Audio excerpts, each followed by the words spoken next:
Let's send it. All right, everybody. Welcome back to episode 12 of the Metal and Forge podcast. That's Mettle, M-E-T-T-L-E, Metal and Forge.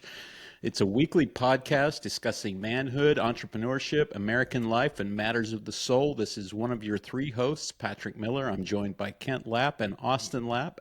Not brothers, although brothers in the Lord, I guess you would say. But sharing the same last name and rocking the same backwards hat. Oh, tonight. Look at that, Austin. I didn't even notice that until Miller pointed it out. What do you got on the front of your hat, Austin? Aurora Investments. Oh, I think that's they're my down brother. in Tennessee. Okay. There you go. Another brother from a different mother. Yep. What do you got in the front? This is the Joe's Hat Comedy Mothership. Nice. They're coming, boys. They're coming. Cool. Get ready for that mothership to fly in, boys. It's going to be any day now. Is that what's going on over in New Jersey right now? I don't think so. I think that's something different.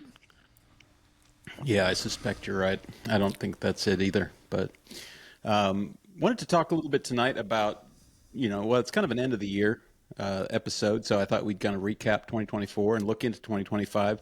We can do a little kind of prognosticating, thinking about what might happen in 2025. Obviously, there's some political shift that's just happened in America. And I sense a kind of vibe shift overall. You hear people talking about the vibe shift that's happening. I'm wondering, is there a vibe shift happening between your ears and in your home and in your business? You got a vibe shift going on there? Any of you? How you feeling? Hey, Miller, could we recap Christmas and then let's go into recap in 2024? Would that be okay? Because you got no rules, man. You can go wherever you want to go. I got a couple things I can't wait to talk about from Christmas. Christmas was a vibe, that I'll say. So tell us about Christmas. Well, the first is this little drink right here. It is, it's basically a super easy martini. All you do is you got vodka, and you want ice. You want ice in your cup, but I don't want ice, clacking around. Then dump a little of this vermouth in there. Just pour a little, just pour a little dash straight in the cup, and then you actually want to take these manzanilla olives, and you want to actually just pour olive juice just straight in there because you want it dirty. Okay. You know what I mean? You want it real dirty. And then take about 5 olives out of there and dump the olives in. And then, it takes a little time to drink this all. And then at the end, you eat the olives. And that sounds perfectly dirty. It's awesome. No salt on the rim?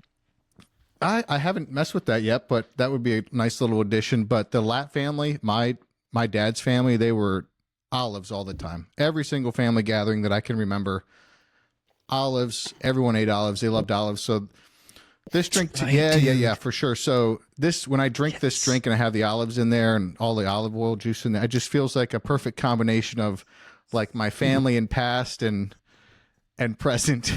Past, present, and future. Exactly. Yep. Yeah. But Miller, hey, one thing I learned over the last couple of weeks was the average podcast goes 7 episodes and quits. Hey, we're ahead of the curve on this deal.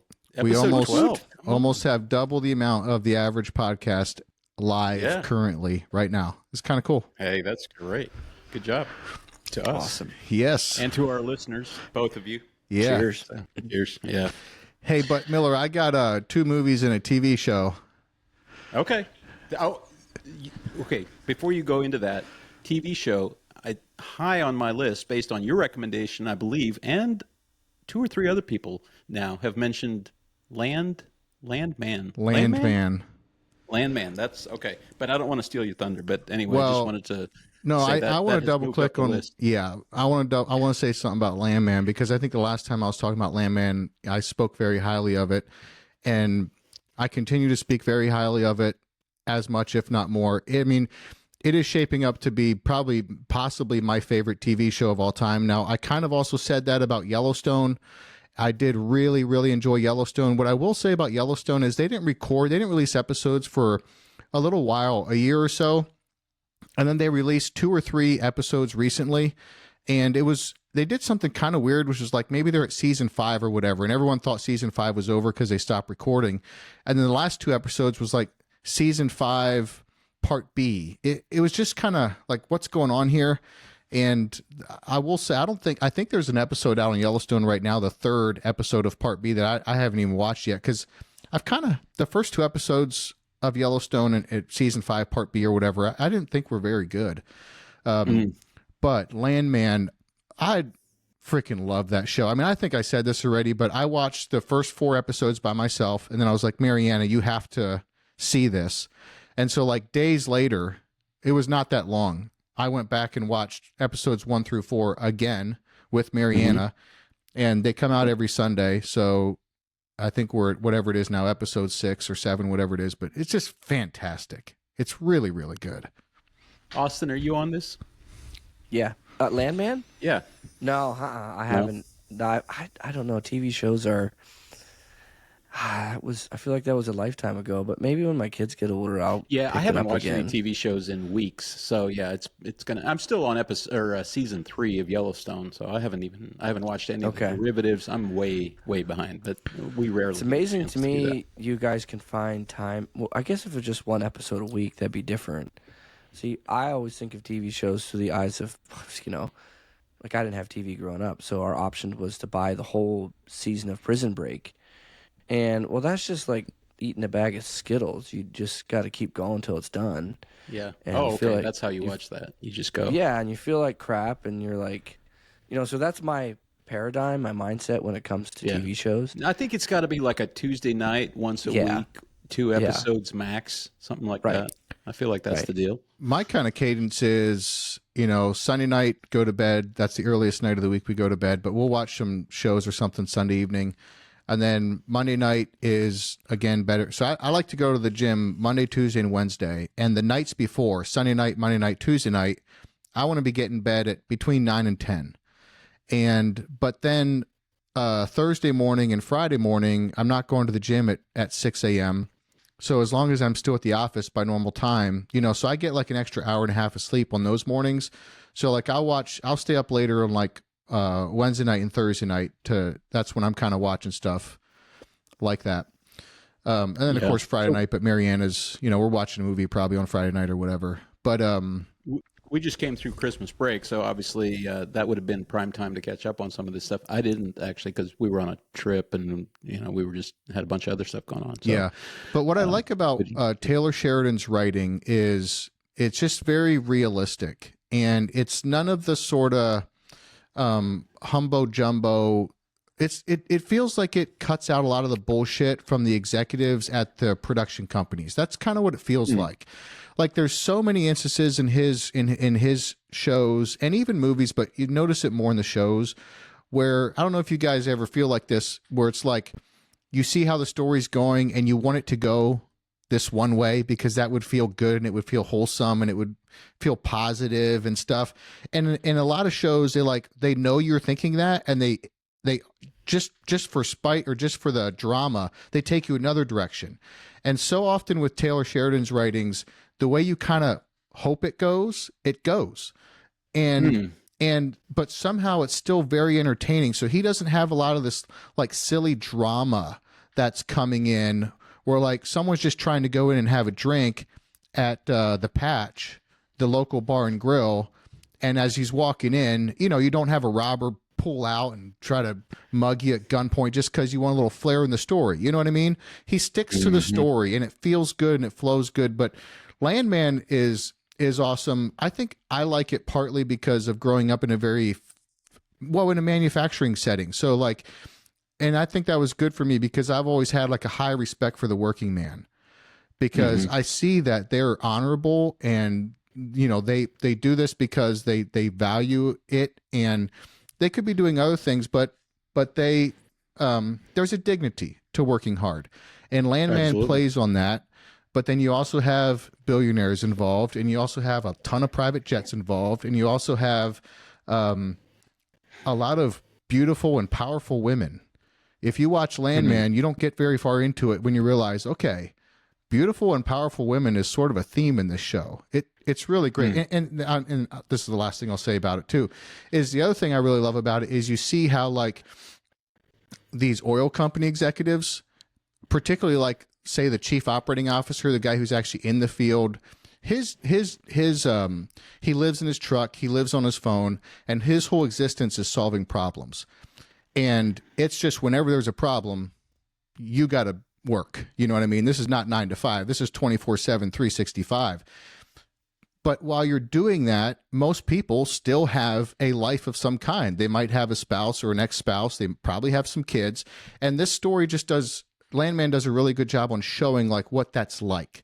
Like to perform well at your job, if it's a super demanding job, while also juggling your insane ex-wife and your beautiful 17-year-old daughter and your son who wants to become a landman and the boyfriends, and now your ex-wife wants to get back with you again, and all the insanity of life. It just shows. It just like is a glimpse into that in a really good way. It's a great show. Hey, you said something that reminded me of something else that I've been wanting to bring up here on the show, primarily because of both of your professional experience. But I heard I think it was Elon, talk about how being a CEO is really, you have to be a sucker for punishment to be a CEO, because you are solving like the worst problems in the company. Like literally, if anybody else can solve them, they would. And so the only things that come to you are the things that no one else can solve. So it's literally like eating glass. Austin, is that like, I've not been a CEO, but there's a part of me that has always thought it would be fun to be a CEO, or that I think, my kind of big picture vision type of personality might be well suited to be a CEO. But is that really what it's like, just eating glass like day in and day out? And from that lens, obviously, I'm sure you enjoy aspects of it, but is that an accurate, and Kent, what you just said about that, the guy's just got problems 24/7, basically 365. Is that how you find it, Austin? Definitely moments. I mean, there's definitely things that come up that nobody else can handle but me. Yeah. And it's the stuff that sucks the most, I'm assuming. Yeah, it is. I mean, it's mostly dealing with other people and their drama, or if it's one of your people, a mistake they made, whether knowingly or unknowingly, and you're having to go clean up, you're having to go apologize, and you're having to go, help them not do it again. That's more what I think of. It's not that I have bad people, but sure, the more people you have working for you, the more apt there is for there to be a mistake that ultimately, comes back on you. I wouldn't say like it's eating glass all the time. There's definitely moments where I'm like, ugh, I just wish I'd be out there selling real estate and wouldn't have to worry about. And Kent, you've kind of you're not in a CEO role right now, but you've been in leadership roles before. Is that an accurate representation of how you experienced it? I probably wouldn't describe it like that. I think the one thing maybe to point out with that is, Elon that's a very distinct. I could see that being absolutely true for Elon. And also what he's saying does extrapolate to the CEO role, sometimes more than others. But I think if you're going to try to create a new car company in America, even if it's standard gas burning cars, that is going to be a shit show. I mean, no one's done that. Yeah. You know what I mean? And let alone have that thing be powered with batteries. Or if you're going to have a rocket company, I mean, these are very highly technical. I cannot imagine. So yeah, I can see with Elon that would be more so the case. I think it's still the case with, let's say you're the CEO of a manufacturing company, 1 to 500 employees, whatever. Yeah, sure, plenty of times, but still a little different because see, like even the guy I'm talking about, the actual Landman, it's Billy Bob Thornton in the show in Landman, and apparently Taylor Sheridan kind of wrote that, like he took Billy Bob Thornton and said, I want this to be my character, and he kind of wrote around him. And Billy Bob's the guy that's 24/7, 365. The actual CEO is mostly in his house or on a jet or at dinners or at smoothing over the governor, that type of thing. He gets the problems too, but it's the guy who's eating glass in Landman, that's Billy Bob Thornton, who's kind of the COO, the Landman. Gotcha. Yeah. Right on. But hey, the other show that I've been watching, and I tried it 2 other times, it didn't get very far, but this time it stuck, is also written by Taylor Sheridan, the mayor of Kingstown. And it's 3 seasons. I've watched all 3 seasons since Thanksgiving. And it is, I think great. It's not the type of show I would normally watch. It's more like a crime drama than I normally go for, but it is really good, and it's fascinating because it really gives you an inside look at how the prison system works. And one thing I didn't know about the prison system, which you see this in your show and you also hear about it, but there was this governor from the governor of Illinois over in like the year 2000, 2002, 2003. He wound up getting on Obama's bad side, and the FBI and all of the three-letter agencies went after him and threw the sucker in jail for 8 years for a crime he did not commit. And he was on Joe's podcast talking about this, and he was mentioning that, you have the gangs, and the gangs are divided by race in jail. And he thought this was kind of racist, and he doesn't have a problem with all the black people and the Mexicans, and why can't he go on a walk with some of the black people? And the prison guards themselves, like, dude, look, you can, but there's a system here. It's how it's kept order. It's how you stay protected. This is how it is in prison, and we strongly suggest that you get with your gang and you stick in it for your own safety and protection. That's how we keep this is how we keep the peace. It's how we have a system that actually works for us. And this show, Mayor of Kingstown, really highlights that well. And I'm so dumb, I don't even know, like, I've heard of the Crips and the Bloods before. From what I can tell, those are like, if you're a Crip or a Blood, you're probably black and you're in one of those two gangs.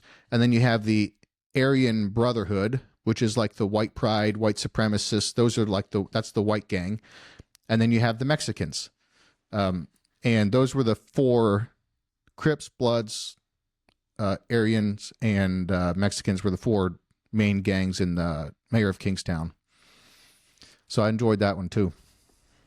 Yeah, that does sound. That's another Taylor Sheridan show? Yeah. You're on a Taylor Sheridan kick. I know you love that guy. Well, we started watching Tulsa King, and once we've seen that one, I think we've seen every one of his TV shows.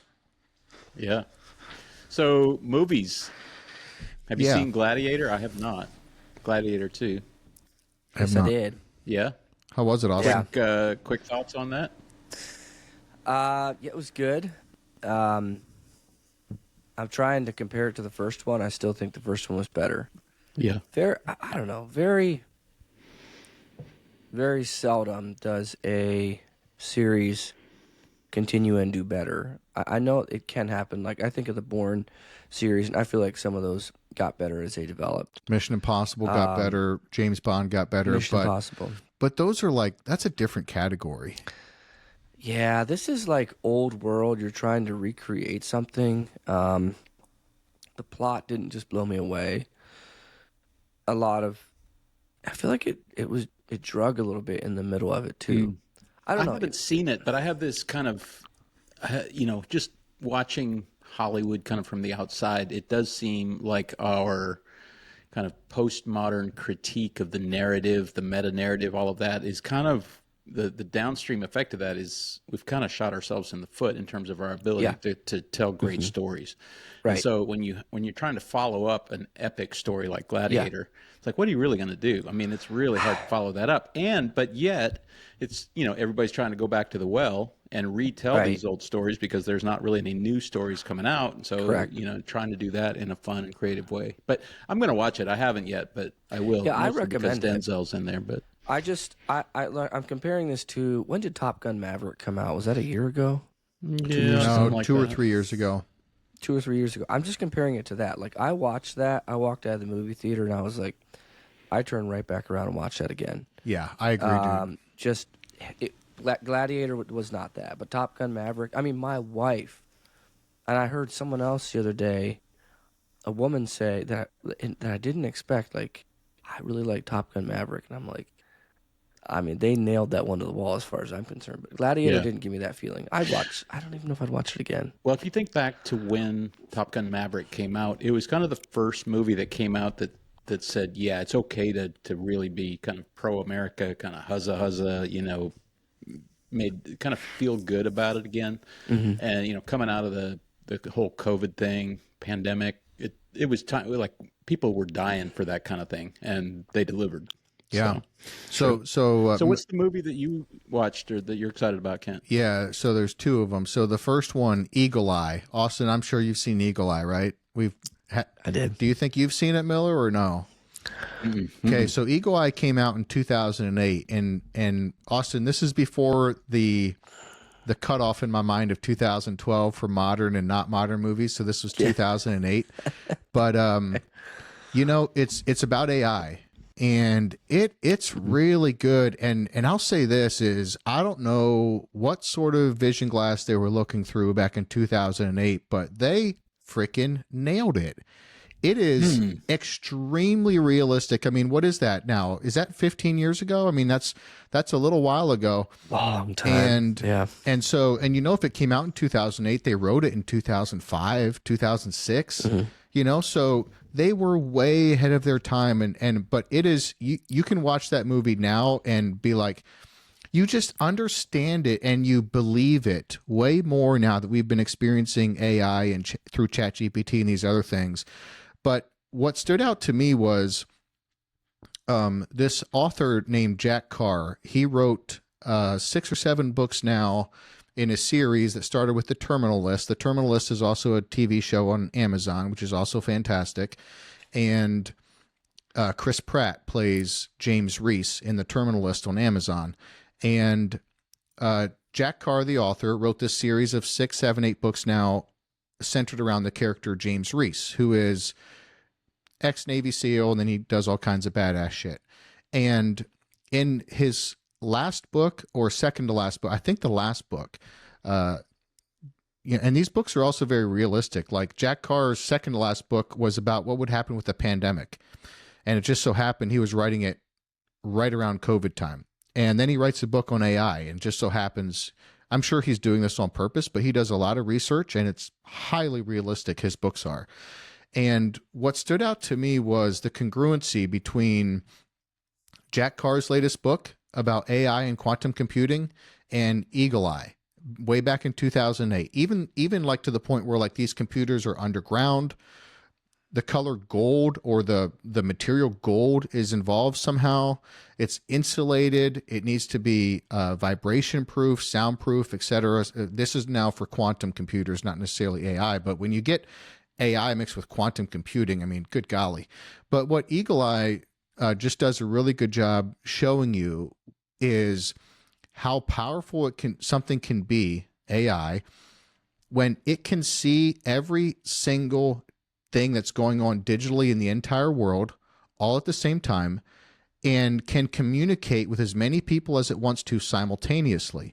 So it can actually control everybody without being anybody. Like, it can accomplish its mission without taking a human form any step of the way, because it can get Austin when he's coming out of, his office door, and it can lock him in his car, or it can lock one of his kids in the school bus on the way home, and then it can tell Austin, until or unless you do this thing for me, meet this person and give them this material, your kid stays locked or dies.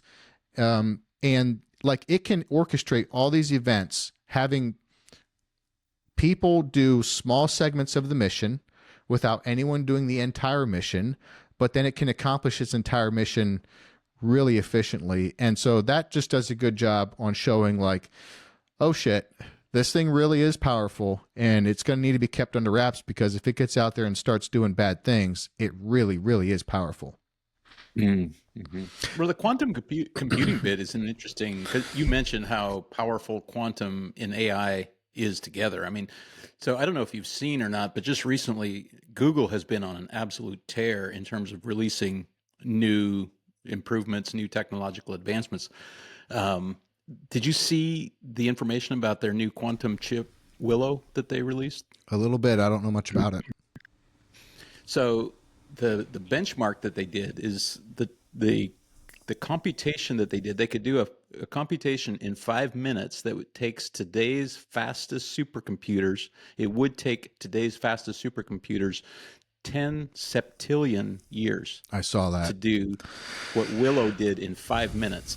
But And so, and obviously I'm not a computer guy that much, but you've got ones and you've got zeros. And in quantum computing, it doesn't, the ones and zeros don't exist in ones and zeros. It exists in kind of a waveform until it's observed, and then it collapses into a one or a zero. And it can do that, obviously very fast. But it's wild to think that we're now living in an age when we've got these large language models, and we've got, and they're being improved at a rate that's pretty dramatic. I mean, Elon just stood up, is in the process of standing up a 100,000 unit array that's a coherent array of processors, the best chips that NVIDIA has.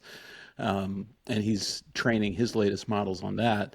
So the next version of Grok is just going to be insane. And now you've got Google coming out with Willow, which is this quantum chip. We're living in that age right now. Yeah. It's staggering. You're right. I'm selling a house, and excuse me, it's dated, and there was a relic of a dishwasher in there, and the buyer was like, "Oh, let me see I forget what she called it. Something Google has to say about this." She takes a picture, and in 10 seconds, she's like, "Wow, they're selling for this much money?" And this was something that was, built before I was even born. And I would have never even thought to do that. Mm-hmm. But like, that's the day and age we're in. Oh, take a picture. What's this worth? And right away, like, you just can pull up the averages on all the different sites that they're sold on. I mean, it's wild to me, the implications that this has. Tonight, we were hooking up a new dryer. The last one conked out. Lincoln did the power hookups, because you actually have to hook up the power cord to the dryer. It's kind of weird. I guess because some are a 4-prong into the wall and some are a 3-prong. So when you buy the dryer, it doesn't come with a power cord. And then you got to buy the right power cord, and you have to hook it up. Well, Lincoln watched the YouTube video. I don't know why he didn't even look at the instructions, but he watched the YouTube video, but it wasn't working. So I took the thing off tonight and looked, and then I was like, well, you know what? I'm just going to snap a picture. So I snapped a picture and fed it to ChatGPT and said, "We bought a washer. I hooked it up. Does this look right?" And it said, it said, like, "It appears that you hooked this up right. The green is the ground. The white and the red, or the red and the black, are power. They're on either side. The white's neutral." It's like ChatGPT told me in 2 seconds that it was hooked up right. It's still not working, so something else is wrong. But Miller, don't you think it's very much like you can't see the forest for all of the trees? Because I can see a world things are going to keep evolving so quickly. So maybe this won't be the case, but I could see a world in almost like our great-grandchildren, like, wow, they were alive in the year 2024 when it was like AI was just coming out and all this stuff. Totally. Like, there's so much happening right now, but to us, it can kind of just seem like, well, this is life. And I don't know if it will be that unique, because it's probably not going to stop, changing and developing and moving forward at such a fast rate of speed. But what if it does? Like, what if it does plateau a little bit? I mean, we are in a pretty interesting time to be alive right now. Yeah, I mean, look how quickly we've kind of acclimated to having ChatGPT in our pocket. Now that ChatGPT is tied in with Siri, I can talk to Siri and, interface with ChatGPT while I'm driving or whatever. It can tell me the history of, whatever subject I'm curious about, and I can have a conversation with it, and it can teach me anything I want to know. So we've become very acclimated to that in a couple months. And now you add in, it's going to take a while for the quantum computing revolution to really take hold, but the existence of Willow means that Bitcoin is no longer secure. I mean, it can could break the encryption on Bitcoin in 2 years or so, probably. So that's going to start its own encryption technology arms race, which will be interesting to see how that all fleshes out. But I think we're in for some very interesting developments in that whole realm. But to your point, like, we get used to it like very quickly.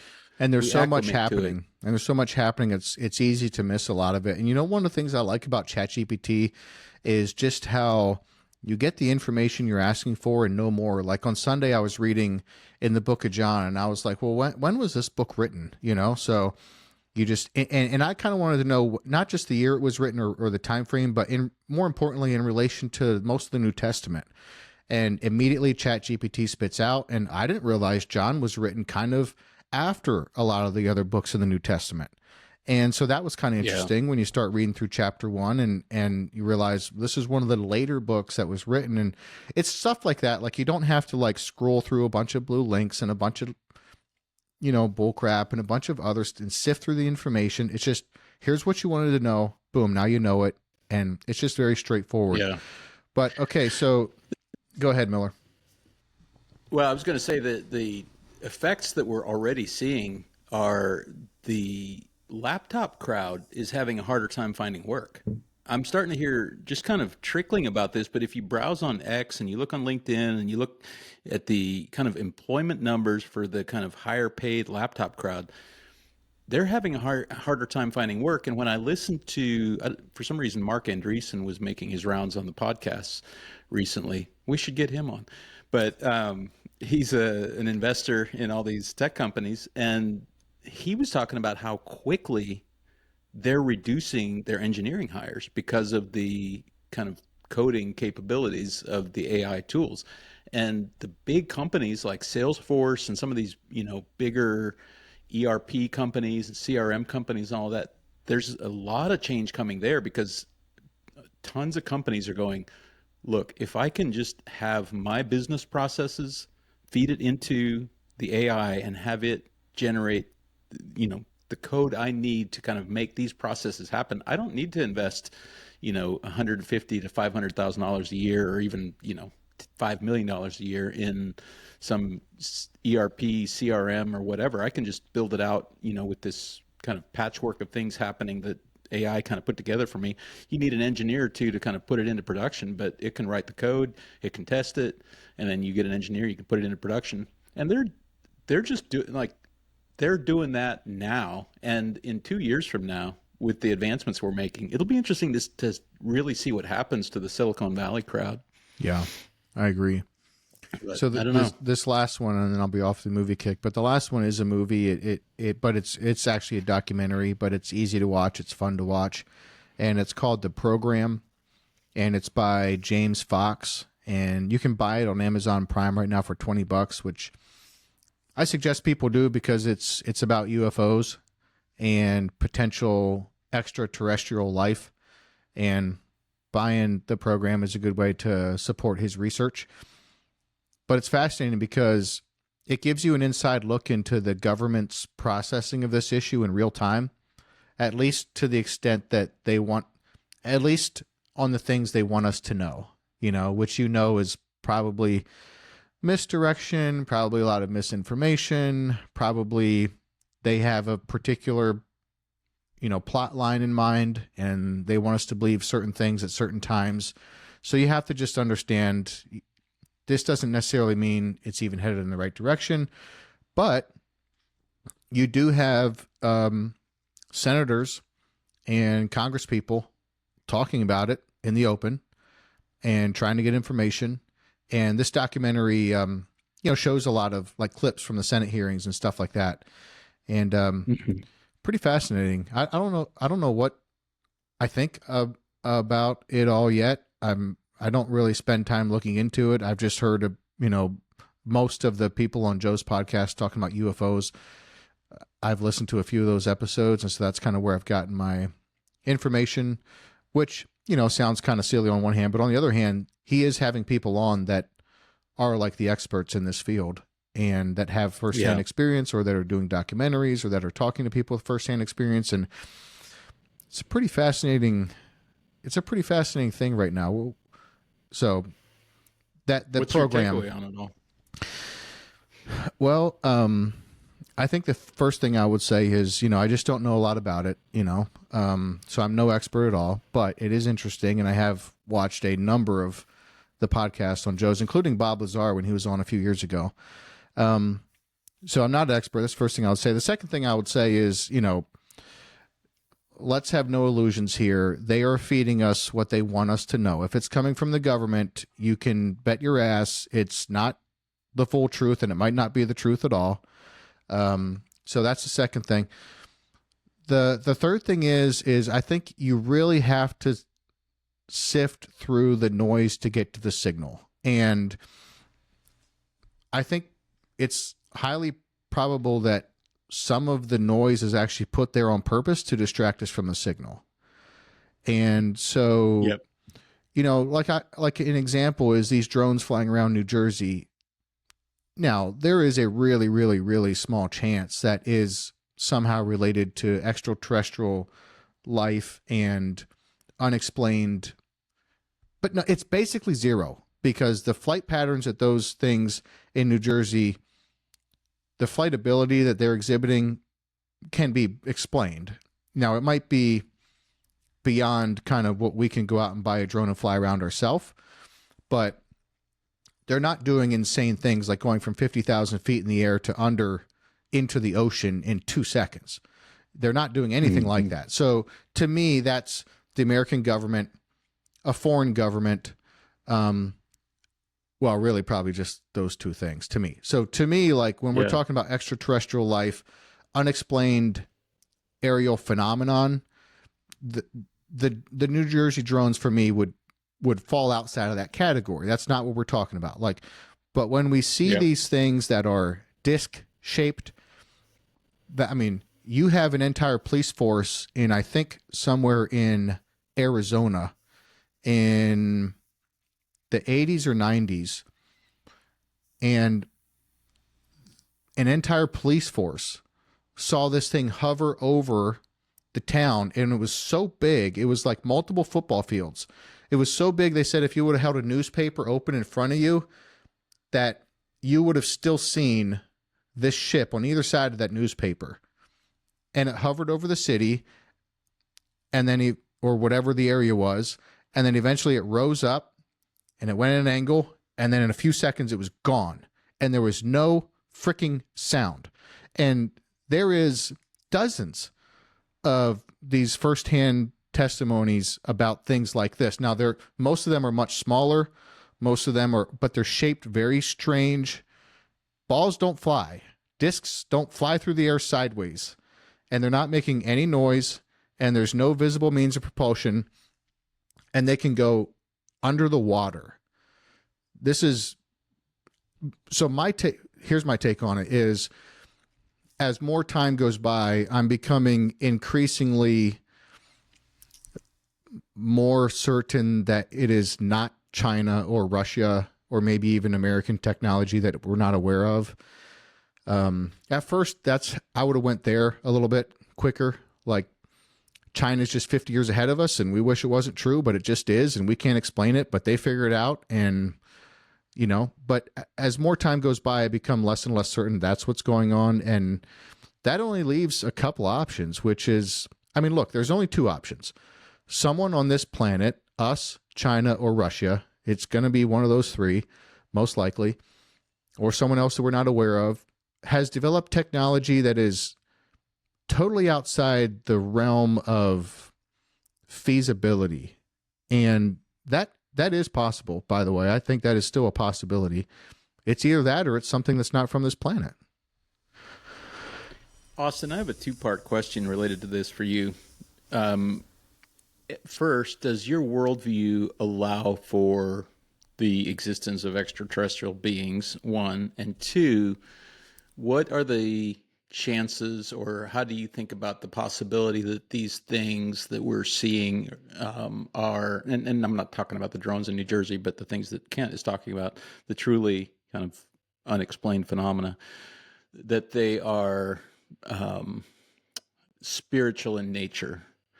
And you know, I'm thinking small g gods, let's say, that are of varying kind of across a, you know, spectrum of what we would think of as good or bad, but small g spiritual entities of some kind that have some physical manifestation or have some,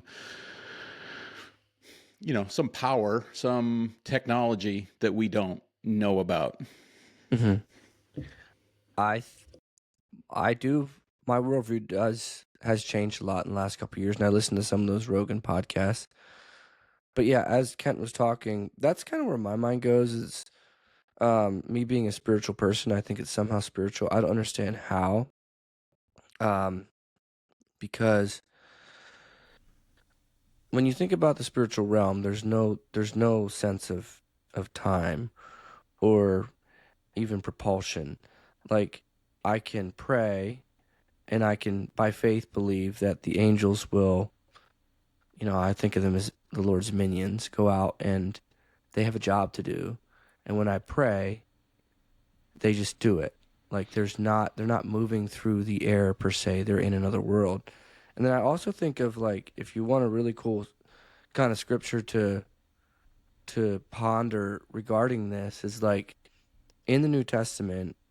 Remember when Jesus was when he got baptized, and there was a dove that came down from heaven, and the voice said, "This is my beloved Son, in whom I am well pleased." I forget which passage it's in, but it says that some people said it thundered, and other people heard the voice. And so sometimes I think that it's and again, this is my worldview. I could be dead wrong. It's just my opinion. So disclaimer out. I think that sometimes people's eyes are just open to the spiritual realm around them, whether it's a whole town like Ken's talking about. I don't know. I just know that, like, sometimes people see things, even angels. People will see angels and other people won't. And that's the consistent pattern all through Scripture, Old Testament and New Testament. And I like that better than believing that there's an alien life force on Mars, because spiritually speaking, I'm on the winning team. So I'll take that explanation for me. Fascinating. Yeah, I've been thinking about, so John Mark Comer, Practicing the Way, etc. He's written several books recently, The Ruthless Elimination of Hurry being one of them. My son Benjamin just bought that and finished it over Christmas break, and I'm working on God Has a Name, which is another Comer book that just came out. And in that book, he talks about the idea of small g gods. And he talks about how in the ancient times, people would have been much more tuned into this idea of small g gods, and the idea that they would have limited power that may even be tied to certain geographic regions, I think is an Right. interesting thing to think about. And so when you see areas like Roswell, New Mexico, you see the Southwest, et cetera, you've got these kind of areas where there's a much higher incidence of these sightings. It's not inconsistent with that idea that perhaps there is a spiritual entity of some kind that has, I don't want to say Authority. dominion, authority, some kind of influence over in a certain area. And one of the examples that John Mark Comer points out in his book, he just floats it as a possibility, is he talks about the number of mass shootings that have taken place in and around Colorado Springs. And there's been like 4 big mass shootings: Columbine, the movie theater, several others. There's one at church, I think, and I forget the other one. But he just floats this idea that what if there is a violent kind of small g god spiritual entity that has authority in that area, that's manifested as people, that they take, that they get control of people, or people give themselves over to that authority and then execute on their wishes. And that's something that I'm increasingly kind of open to. I'm not closed down to the fact that maybe there's something in other universes or other planets that might be something more like what we would think of as alien life. But even if we limit the conversation to just alien life, like, there is a spiritual component to that conversation that you have to at least address, Right. and understand, like, what's the implication for that in terms of our spiritual reality. Kent, do you have any thoughts on any of this? Yeah, I guess I'm always surprised when someone feels their religion is threatened by the possibility of extraterrestrial life, because, and I understand we all see the world through a certain worldview, and there's so many different theologies and stuff like that. But I guess it's just not obvious to me how alien life could prove the Bible to be wrong, any part of it. And I'm not so sure that it is alien life or extraterrestrial life, because I also think what's just as possible as extraterrestrial is interdimensional. And that's sort of a little bit what you're saying, Austin, because essentially to go from physical to spiritual, you're sort of just going interdimensional, like it's another dimension. But if we could all see into this other dimension right now, you call it the spiritual dimension, whatever you want to call it, we would see stuff. And I think we would see stuff all around us. And I'm kind of glad we don't see it. Absolutely. But that's that. I think some people see it more than others. I agree with that. Yeah.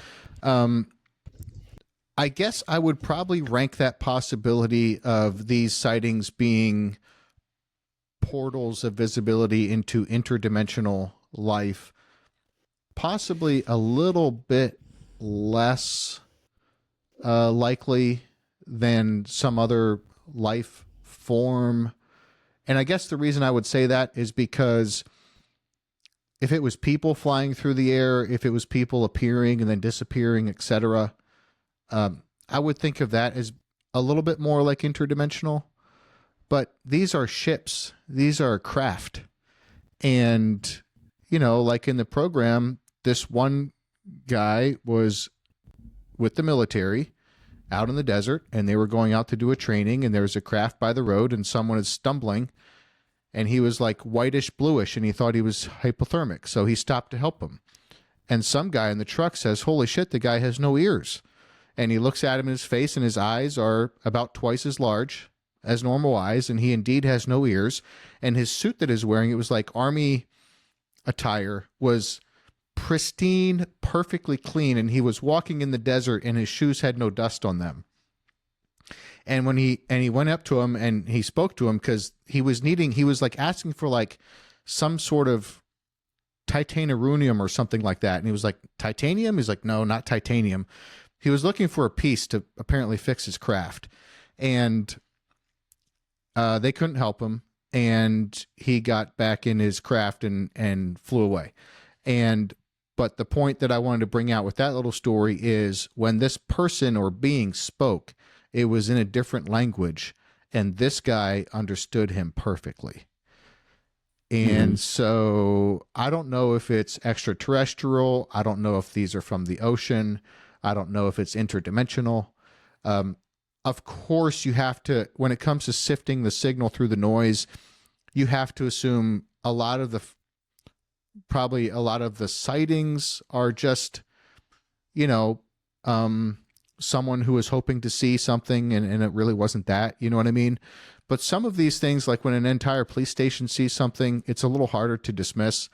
I guess personally, my faith there, let's put it this way. Yeah, my faith is certainly not threatened, but also there's no part of my current understanding of creation, God, Jesus, angels, demons, good, evil, how we got here, where we're going.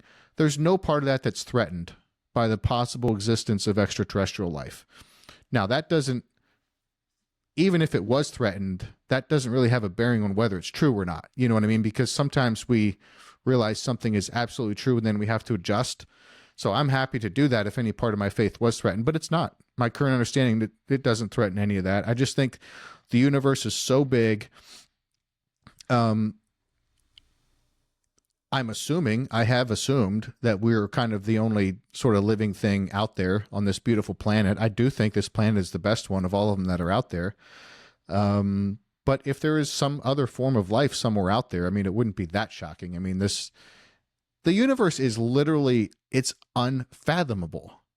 Like, our minds are so small. Yeah. We cannot even fathom our universe. So if we can't even fathom the physical universe in which we are placed, how are we supposed to even begin to fathom God? So now we can know about God and we can learn about God and what he's about and how he works and those types of things. He's not keeping those secret, but to understand, like to grasp it, we're not going to be able to, because we can't even grasp the idea of our universe. I mean, I can't. It's mind blowing. Yeah. I mean, and I think the important thing that we need to take away from this is it turn our hearts towards God in awe and reverence. And, I think that is what will lead to wisdom, rather than just stopping at the level of, well, I've run it through my filters and everything, is fine.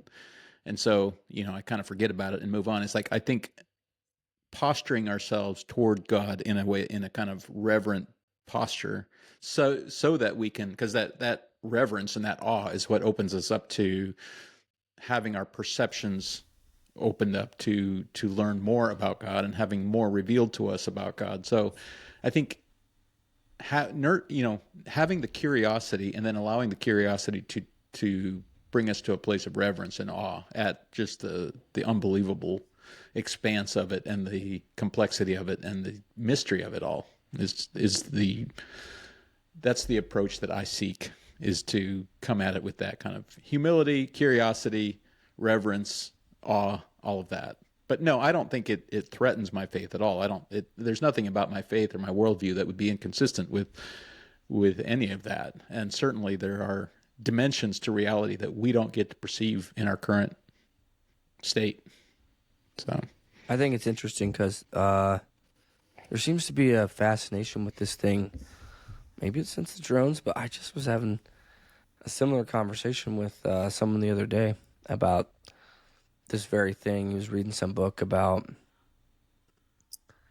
some of the things you mentioned, Kent, and was talking to me about it, and I think it's fascinating. I mean, I haven't done deep dives on it. That sounds like a really... What was the movie again? The Program. The Program. The Program. It's called The Program? Yeah. Is it just a movie or is it episodes? It's a documentary. It's just a little under 2 hours. The Program by James Fox. Yeah. Okay. But see, Right, I agree cool. with I'll you, check it out. Patrick, and I think I'm glad you said that, because for me, a lot of times this goes, I guess, unsaid. I guess there's some part of me that just assumes it, or assumes that people can pick up on it or whatever. But see, that's what it does for me when I learn more about nature. It expands my awe of God, my reverence for God. And so that I just love to learn more about what's going on here, the universe, this planet in particular. Anything like that, to me, is the first reaction is always just that expanding awness and reverence and beauty of God. That is absolutely the sort of the ramification of those things for me. So I think that's partly why Austin, I enjoy it. You don't remember the book that you just mentioned. You don't remember the title of it, do you? Because there's a book that's come up a couple times. Different people have brought up this book called Return of the Gods by Rabbi Jonathan Cahn, maybe, or something like that. I think that was it. The book was written in 2022, and I've heard a number of different people in the last 2 or 3 weeks talk about that book, and it's absolutely on my list of books to read very soon. It talks about, there's a verse in Genesis where it says the sons of God slept with women or something like that, and he thinks that that's some form of, I don't know, an angel or something. If all these fallen angels or something slept with. Yeah, it's probably the same book you're talking about. But Return of the Gods is on my short list, although I have, I think, 6 books sitting here now waiting to be read. So yeah, that sounds like it. Yeah. Cool. Good. Well, that was a fun little excursion into wild territory there. So that is where we came out of our conversation about Christmas. Let's bring it back to Christmas for just a second, and kind of, Austin, tell me about Christmas at your place. What do you love about it? What's the kind of highlight reel that you want to share, if anything? It's pretty boring this year. We all got sick, and I'm still sick. Really? So I don't really feel like there was something going around. It was bad. I mean, we had one thing we did learn is next year we're going to pace ourselves. We had committed to too many things, hosting and parties and different events, and by the time we got to Christmas, it was like our bodies were just like, stop. Yeah. And we literally laid on the couch, my wife and I did, for the whole day. And I'm still almost recovered, but not there yet. We loaded up the family and headed to Sarasota, Florida. Warmer weather. First time we've ever done Christmas in Florida. But we drove through the night to get there, and by the time I got there, I was done. And I laid in bed, and I had a fever, and I was wasted for a day and a half. And Right. I was wiped out. So, but I recovered pretty quickly. My wife nursed me back to health with some homeopathic goods, and got me back in business, and nobody else got sick really. So it was great. We ended up having a good time. But No, we did have a good time. It wasn't. We went to a cabin a couple hours away in Pennsylvania with my dad's side of the family for a couple days last week, and just a very low key time with family, and it was good. Enjoyed it. Yeah. One of the takeaways we had from being in Florida with the family was that being away from everything is helpful, because when we have Christmas here at the house, it's tempting for the kids that have local jobs to keep working right up until Christmas, take a day or two off, and then get right back at it. And just being away for a week as a family, well, we were actually gone for 2 weeks, but it just forced a different rhythm, and it forced us to kind of slow down. And there was just, a lot of nights of, late nights playing games, hanging out, reading, talking. Just it was a great vibe. So it kind of gave us a little insight into what we need to do to make Christmas even more special next year. Is just everybody takes that time off. Like, don't Less work. is more. So, Yeah, less is Absolutely. Yeah, I get it. yeah. All right. Let's talk a little bit about anything else about last year or Christmas or. I didn't hear Kent's Christmas. What did you do, Kent? Well, you watch movies and TV shows, obviously. Yeah, exactly. It was fine. Yeah, Patrick pretty much nailed it. It was fine. We've been slower in December, so I was telling Mariana this a couple of days ago. It kind of feels like I've been on vacation since Thanksgiving. And, I'm going to the office every day, but the days are a little bit shorter, and there's not as many leads to work, and you're not making as many sales. And I kind of like it, how I grew up in the Northeast, and with what we were involved with, we were highly seasonal. And so you got used to these ebbs and flows. I thought it'd be a little less seasonal here. And, well, it's definitely less seasonal here, but it's still somewhat seasonal. So I think I'm just kind of ready for spring and ready to get busy and stuff like that again. So I don't know. It felt like it was fine. It wasn't exceptional. But I did book a ski trip on Christmas Day.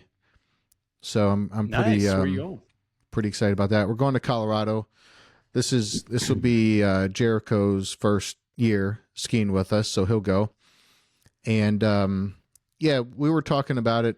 I guess it came up again on Christmas Eve. And, so my dad was an avid skier, and so many people have stories about my dad because he was hardcore. When Ben was born, my dad was skiing, and the chairlift was stuck, and he had to get to the hospital, so he had to jump off the chairlift. And I'm sure it was at a point where it wasn't very high off the ground. You know what I mean? But a lot of his friends, like my aunts and uncles, they have stories of him trying to get that last run in, and then you miss the chairlift, and now you're stuck on the mountain, and you have to walk up here to ski down over there to get back to the lodge. Anyhow, skiing, my dad was an avid skier.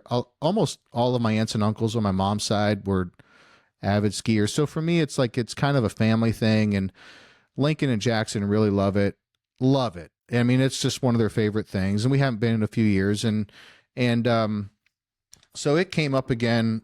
Oh, we were looking at pictures. That's what it was on Christmas Eve. We were looking at pictures and videos on my phone, and doggone it, we kept stumbling on these frickin' ski pictures and ski videos. And every time we would stumble on one, the boy, it was just like salt in the wound, kind of, And Jericho's like, yeah, the last few years you've been saying we would go skiing this winter, and then we don't. And I was like, I didn't say we would go skiing next winter. I said maybe. And for a kid, when they hear maybe, that's a yes. And so in Jericho's mind, he hadn't been skiing yet, and he's 8, and Jackson's been skiing since he was 6. And anyway, everyone was asleep on Christmas Eve. I was sitting down here by myself because on something like, I do like to stay up late. Austin knows this. We'd go hard when we were kids watching movies, man, be up till who knows when. And I still like to stay up late every now and then. So I was up by myself, and I was like, you know what? all right, this is what it will cost. It's a little less than I had thought. And, you know, the truth is a lot of things are going pretty well in pretty much all the companies I'm involved with right now. And, you know, we decided to kick over a little owner draw from this one thing that I wasn't planning on, and that would actually pay for the ski trip. And I can come up with reasons all week long about why this year is too early and we should kick it to next year. But then I was like, you know, that's not totally what life is all about. And the truth is, it's going to be okay, and you should probably just do it. And so I just did it, told the boys on Christmas Day, and I mean, Lincoln almost cried. I mean, so and they're just obsessed, you know, so they're just obsessed. So going this winter with Lincoln Jackson and Jericho, it'll be Jericho's first time. 3 days, Colorado. I mean, it's just the best skiing out there. So they're super pumped. So that was fun. I'm glad we were able to make that happen over Christmas. But yeah, aside from that, it was fine. I think I'm ready to get back to work. Here's what the last thing I will say, Patrick, is if there's not a good theological reason why Christmas should be on December 25th, I think we should kick it to like December 27th, because the space between Christmas and New Year's, it's a weird distance, because if it was shorter, it would all be one vacation. It would make total sense. But it's long enough that, like, if you're going to be in Florida, you know, go ahead, like take 2 weeks, and you came back earlier. But yeah, make it from a little before Christmas until after New Year's. That makes sense. But if you're just at home taking some time off for Christmas, it's like a little much to take all that time off. So you kind of go back to work a little, but then now we're taking New Year's Day off, and let's just make them closer together and make it one vacation, and it should be about a week probably, and then we're good. So I would be in favor of changing the date of Christmas. Oh wow! I'm not going to fight you on that. I do like the idea of just taking the whole week off and being done with it. Here. Your comment about staying up late on Christmas Eve reminded me, we were, this was the first year that my kids were old enough where, you know, we sat around playing games, and the older kids and I got into spiking the eggnog pretty good. And so that was the first time that I've had that experience with my older kids. So that was fun. We stayed up late drinking spiked eggnog and playing games, and it was a little bit rowdy, and it was awesome, and we just had a great time. And this is so Christmas Eve, Patrick? Yeah. Christmas Eve, yeah. Christmas Eve. Oh, that's fun. We put the baby down, you know, early, and then we just stayed up and played games until 1 o'clock or 2 o'clock, and, you know, put some rum in the eggnog and just kept it going. So it was good. It was a great time. That sounds fun. That's the advantage of having older kids, I guess. Absolutely. So, yeah, that sounds like a party. Yeah, it was a good time. So before we go into 2025, surely you have one takeaway from 2024 that you can share, some nugget of either wisdom or stupidity, or something that you learned the hard way, or something that was kind of, you know, that defined 2024 for you, before we move into 2025. Any takers, Austin or Kent? I think for me, the biggest thing I learned this year is just to lean on other people more, and that has a lot to do with like hiring a coach again this year. You know, and as a result of that, hiring an assistant, and just realizing like there's only a few select things I should be doing, and I should be doing those few things really well, and everything else should be delegated out to everyone else. Yeah. Good. Kent, anything from you? Yeah, I think on the professional front, the thing that stands out to me is this term in business, and particularly entrepreneurship, is this term now, not how. And someone mentioned this, and I'm not sure who wrote it. I think he had read it in a book, or he'd heard it on some podcast or whatever. So I'm not totally sure who to attribute this to. It definitely was not me. But I'm keeping that one, because I think so much of entrepreneurship is now, not how. And the reason I would say that as sort of a takeaway from 2024 is, you know, I was starting two things in 2024, and that is not advisable. I don't recommend it. And it was creating a lot of, in one season, probably more like February, March, I was dealing with a lot of fear, and it was very strange. I had never dealt with it quite like this before in the professional sense. But I think part of that was because I was trying to do too much at once. And, if you're going to start something, it should probably be one thing at a time and not two things at the same time. But it just happened this way. And it was Amish Co. and Stored at the same time. And, with Amish Co. in particular, I have a lot of experience in this industry. And with Stored, I had done a lot of industry research. And I can tend to, it's not hard for me to see 3 steps ahead. But the problem is when you're starting two things at once and you're seeing 3 steps ahead on both things, it can almost seem insurmountable. And so I was dealing with a lot of fear, and that lasted a month or two, and that was about it, thankfully. And then when Amish Co. had proof of concept, that really, really waned, and that had happened in April. And with Stored, there's a lot of work to do before we kind of hit our stride there. But this term "now, not how," I think was pretty relevant, because when I started Stored, I did not have an answer for all of the money. That's why I started Amish Co. And then it turned out Amish Co. was going to be the bigger income driver for our family in the near and probably long term. But Stored still makes sense for strategic reasons alongside Amish Co. But that wasn't necessarily planned. So that was a very much like a happy accident. And that was just sort of, Amish Co. is very much of a, okay, well, we don't have an answer for all the money we need for Stored, so let's try this. My point with that is there is so much throughout the process of Stored, buying the boxes, buying the truck, buying the trailer, buying the mule, where I had pressed go before I had an answer on all the money. And I don't necessarily advise that. It's just, it somehow worked out. And so that was a good lesson. And then even things like, I remember a year and a half ago, probably, talking with Jarrell, who's my partner at Lifted, about, who's going to be the driver for Stored. And I was like, I don't know, man. I'll do the driving for now, and then we'll figure it out. Well, yeah, if I had tried to figure out who the driver was going to be for Stored a year and a half ago, that's still not relevant information. If we can get rentals, I'll do the deliveries for now. And then guess what? It's going to be an easier problem to solve when you have the demand and you can get a driver. So having a driver figured out 18 months ago was not necessary, and it's still not necessary. So in the entrepreneurship journey, I think just this idea of now, not how, is a pretty good practice. Spiritually, I would say the thing that kind of would stand out to me from 2024 spiritually is just the fact that thankfully we have time, and God is not going anywhere, and we can't just accidentally walk out of his hand. And that's a comfort to me, because I just felt, very distracted, and also kind of very focused on providing for the family. And that doesn't always feel the most spiritual.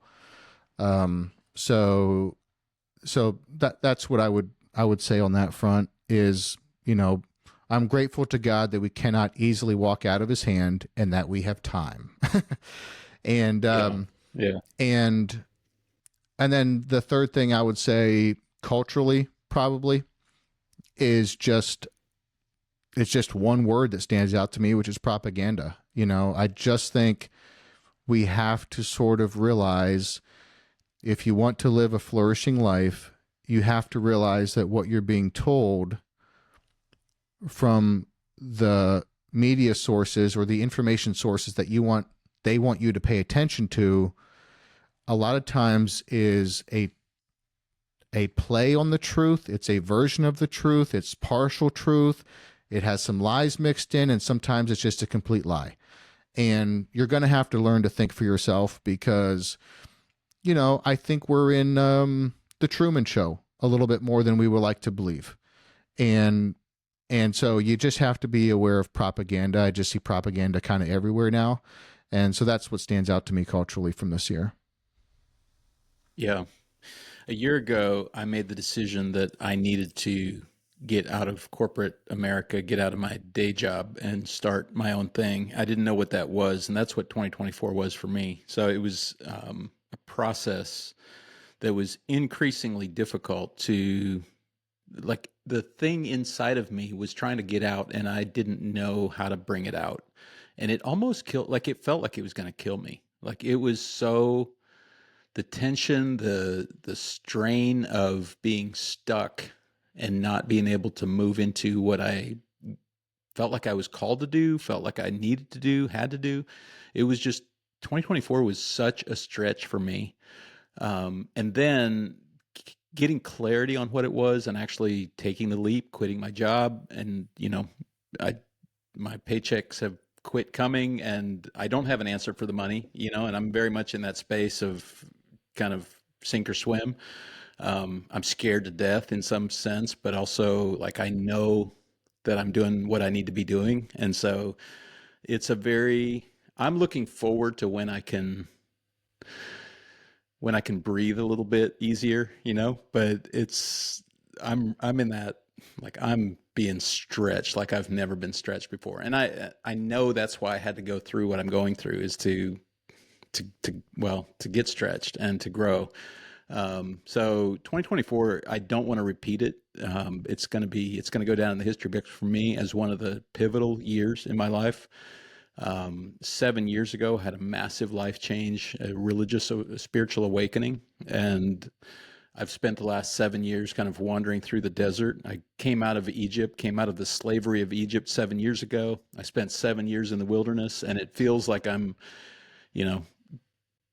kind of entering the promised land, but I've got to slay the giants first. And so that's where I'm at right now. And it's brutal. It's moment to moment. It's wild. But it's funny. I'm scared, but I sleep like a baby. And it's a strange combination, a strange place to be.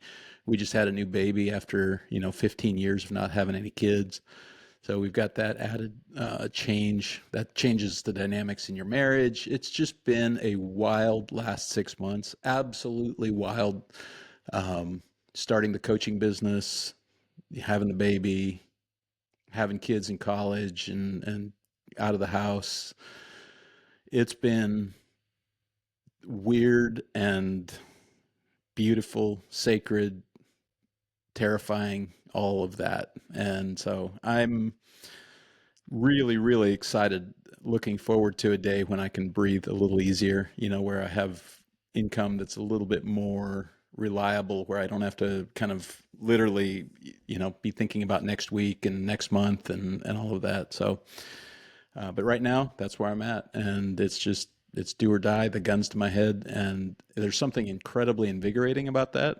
But it's also, I'm looking forward to when I can breathe a little bit. I'm a little old to be doing this shit, so it's kind of wild. But so, hey, yeah. Miller, I had heard recently, I do not recall where I had read this or seen this or heard this, but the statement goes something like, truth is a disease that rots within you and can only be cured when you let it out. Yeah. So you mentioned something about dying, a death within you or whatever. Do you think that was a death where there's something in you and if you didn't let it out, it would die within you, or a death of sort of your personality and spirit if you stayed underneath the fluorescent lights working for the man? It actually manifested itself for me in physical illness, and I think I probably would have gotten cancer or something like that and died in 3 to 5 years. Because of there was something within you that needed to be let out, or because you were being suppressed or oppressed? No, I wasn't being oppressed. I had a great boss and a good job. It was kind of that classic golden handcuffs where you finally get, you kind of get to a place in your career where you have a good job, you're making enough money to have the things that you kind of proximally want. And it's just the golden handcuffs, you get the good salary and the good job, and then You discover that your lifestyle creeps up to consume all of that, and now you don't have the bandwidth and the space. It's too risky to start anything. It's too risky to cut that off. And we rode that knife edge all the way, all the way to the edge, all the way to the brink. And it was only by God's mercy that I was able to cut those handcuffs off and take the leap. And who knows how it's going to work out, but we're going to find out. Yeah. Hey, let me ask you this. I'm sure you've thought of like some other things you could supplement your income with as the coaching gains traction. Is providing like marketing consultation or like being consultant in the marketing space for people something you would consider if it was the right fit? Yeah, 100%. Yeah. Okay. Yeah. So you would supplement your income with some of that stuff. Yeah. Yeah. I have this vision that, I don't know why God made me the way that he made me, but I was listening to, again, John Mark Comer talk about how the more that we follow, the more that we're apprenticed to Yeshua, the more we actually become who we were created to be. The more unique we become. We don't become more like everybody else. We become more uniquely us. And God made me with a very strange mix of personality, very strange makeup. I'm like a hair's breadth away from being a psychopath. And so, it's just, when I look at it, it's like, whoa, like how did, that could have gone real bad real quick. When I do these personality profiles and all that, it's not something made for success in the traditional sense, but I have to believe that he has a design for me and a calling on my life and something that's unique to me. And the more that I'm apprenticed to him, the more that I am coming into contact with reality in a way that I find liberating, and the more that I actually find the freedom to just be me. And part of that is part of the gift that I have is pattern recognition, market kind of analysis, marketing, storytelling, all of that. And so my vision is to make a living being me, and that sounds kind of facetious, but I don't know another way. Like I suck as an employee. I'm not a good employee. So I have to believe that God has a plan for me to just be me and stop fighting it and just go all in on being apprenticed to Yeshua and just be who he made me to be. And I think part of that is in the marketing space, and certainly, marketing for my own business, but I'd love to do some marketing consulting for other people too. Okay, cool. Yeah, you mentioned. Yep, go ahead, Austin. Well, just as you're talking, Miller, I'm thinking of, there's a verse that kept playing over in my head, so I looked it up. And I think this is perfectly described. It's in Jeremiah 20, verse 9.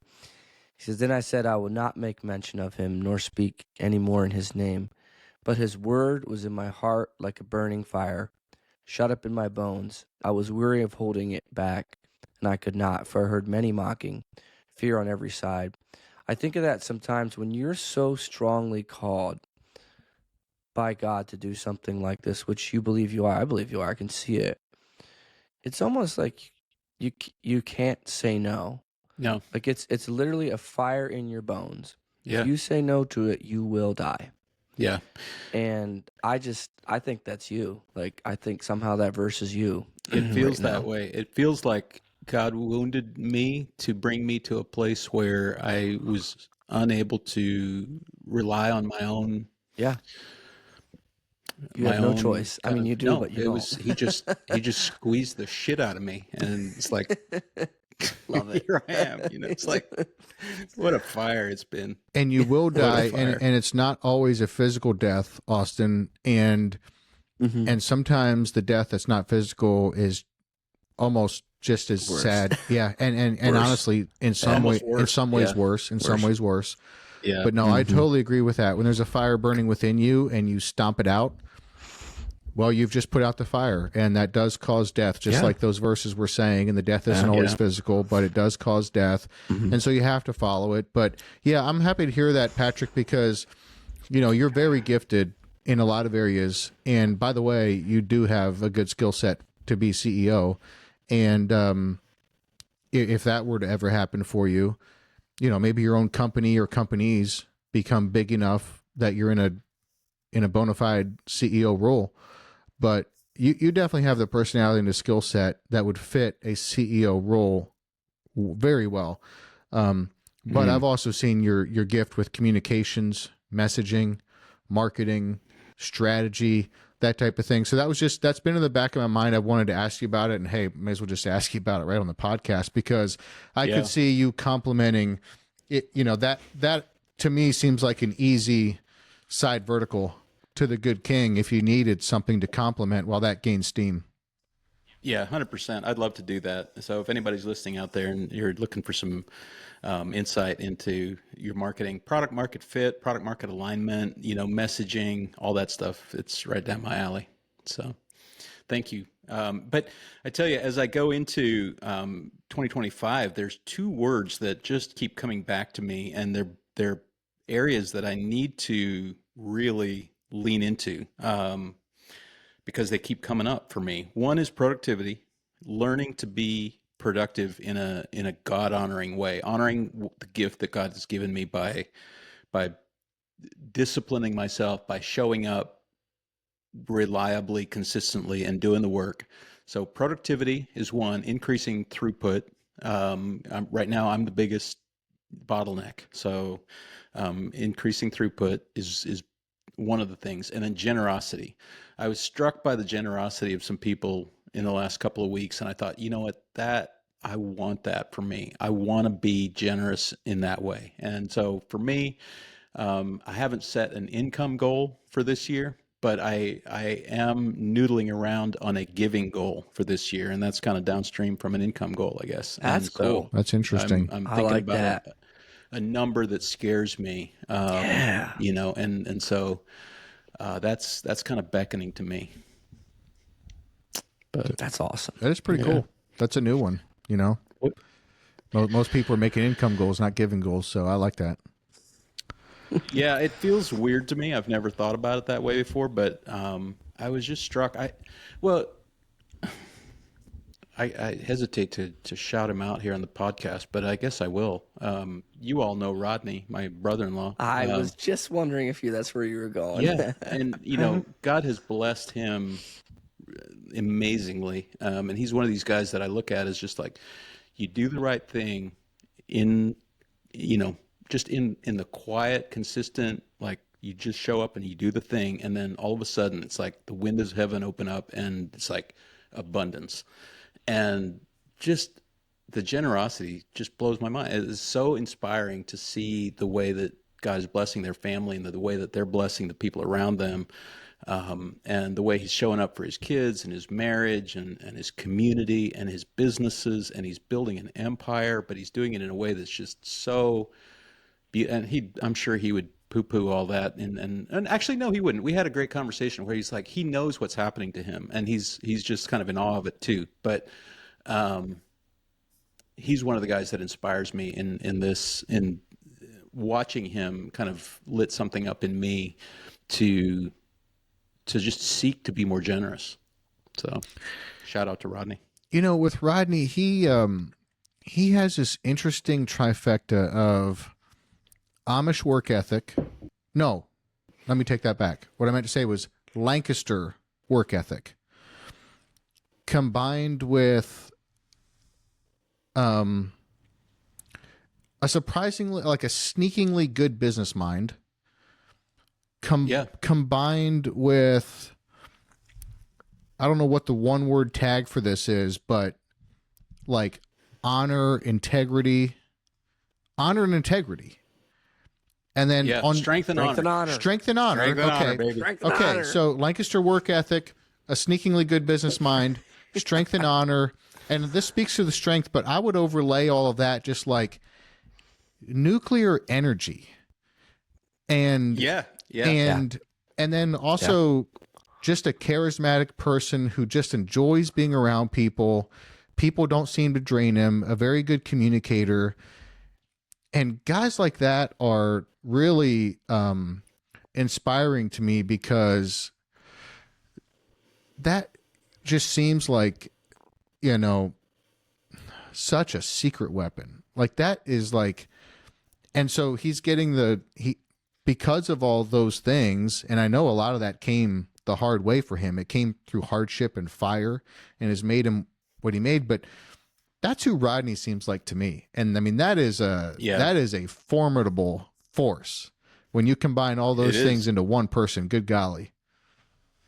And on top of all that is this really low key kind of aw shucks, like kind of, you know, not looking to get credit, you know, funny, kind of doesn't mind clowning around, having fun, doesn't need to be thought of a certain way, very low ego kind of thing, but just freaking crushing the game of life. It's so cool. Good for And I him. have a front row seat to see it because he's married to my wife's sister. But no, I absolutely love seeing God bless them. And it's been cool to see. And he's inspired me. So, yeah. What about you guys? What are you thinking for next year? What's God kind of laying on your heart?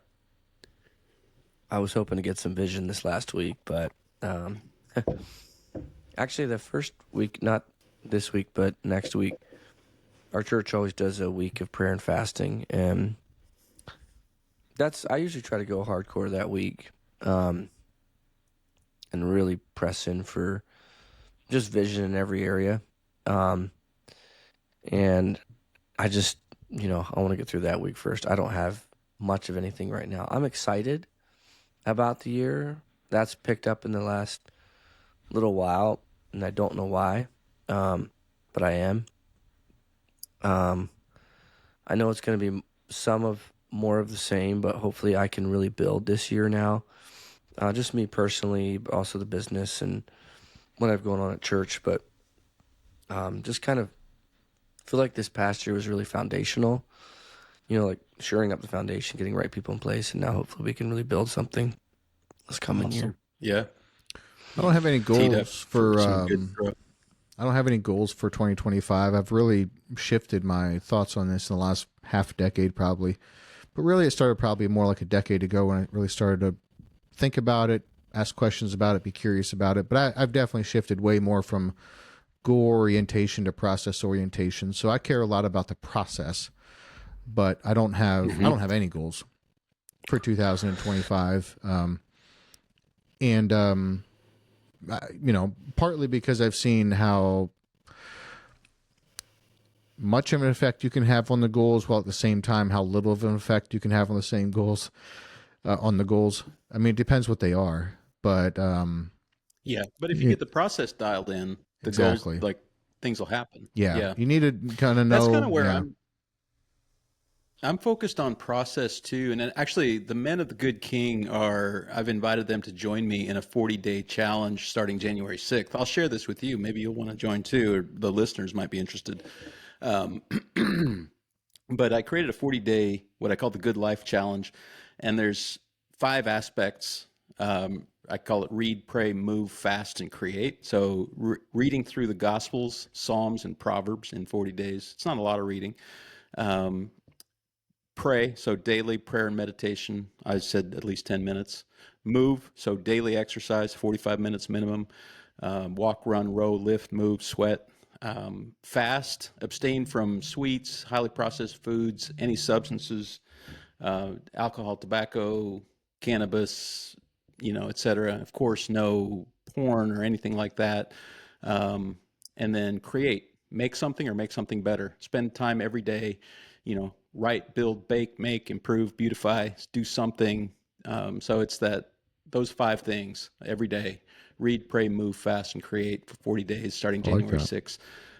So it's going to be a great reset for me. A lot of those things I'm already doing, but it'll be good to just, put down no nicotine, no THC, no alcohol, no sweets, just really focus, get locked in, and then really locking in the exercise piece of it, making sure that I'm really moving with intention for 45 minutes minimum every day. And then I'm already doing the daily Bible reading and journaling and praying and stuff. So that's kind of already pretty much baked in. But yeah, that's the 40-day Good Life Challenge. Starts January 6th. If you want to do that, message me on Instagram, goodking.life, and let me know that you're in, and I'll put you in a group chat, and we'll get going on it. So sweet, that sounds great. that's what kind of starting to dial in some of the process stuff for the new year. Yep, love it. Yeah. All right. That's about all I got today, guys. Anything else you guys want to say before we wrap up? I'm good. This was fun. These unplanned ones where we just go for it are kind of fun. Just rock with it. Yeah. I like it. Good. Well, it's been, I'm glad we got a dozen episodes in the bag. We're, like you said, we're well above average on new podcasts. So appreciate all the listeners. Please visit mettleandforge.com. The website is not that much to see, but there is one thing there that you will like, and that is a form that you can submit requests and suggestions and feedback to us. So that's METTLE, mettleandforge.com. Check it out. Drop us some suggestions. If you have a guest you'd like to see on the show, we're open to that.